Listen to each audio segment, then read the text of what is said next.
Hello guys, how are you?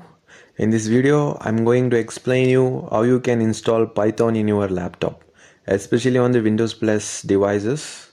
So through the help of this software, you can execute any of the Python program. So first you have to open the Chrome browser, then type Python in the browser. Then the Python official website is going to appear in the top. You have to click on that. Then here you have to click on download menu. So you have to click on download menu. So by clicking, you can see many of the Python versions here. But you just don't click on anything. You just tap on the download Python install manager.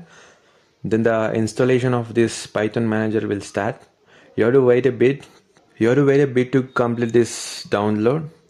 So in my device, the download has been completed. So now I'm going to open this Python manager. After the download completes, you double click on that Python manager, then the app installation menu is going to appear like this, and you click on install Python. So and this installation will getting ready.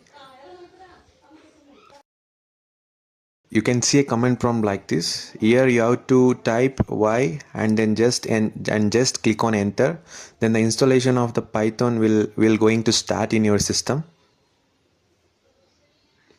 This is the latest version of the Python, that is 3.114.2.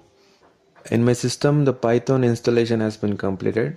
So in your system also this process going to happen. So you can check whether this Python has been installed in your system or not by opening the command prompt. Run a command prompt as an administrator, and here you type Python double dash and then version and click on enter, and this command prompt going to view. Then this command prompt going to show you the Python version.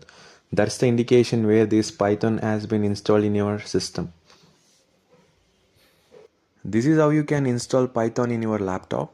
If you like this video, make sure to subscribe to my channel and please support my channel as well. And the main thing is, in the upcoming video, I'm going to post a programming tutorial in my channel. Please try to support my channel. And then thank you for watching my video.